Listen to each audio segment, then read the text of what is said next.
is an undeniable aspect of nature. Technology and ideas are constantly evolving. Society is changing too, as we look towards a sustainable future. This evolution in the electricity marketplace and the rise of renewables can leave established utilities, industry, and consumers wondering where they fit as we move forward. That's why there's the 51st State. We start in a new safe space, beyond existing paradigms and current market structures. It's a platform for innovation, building on the best ideas and business models to create multiple roadmaps for the future. This is a structured conversation that includes all stakeholders, from the companies that make and install hardware and software, to the electricity providers who deliver the power, and even the consumers who use it.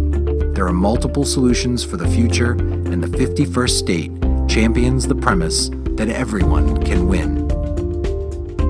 We've attracted the brightest minds and thought-provoking ideas to the 51st State. Now it's up to all of us to turn these ideas into realistic, functional roadmaps. Utilities, industry, and consumers are all invited to help construct the electricity market of the future. It's now up to you. For more information, visit SEPA51.org.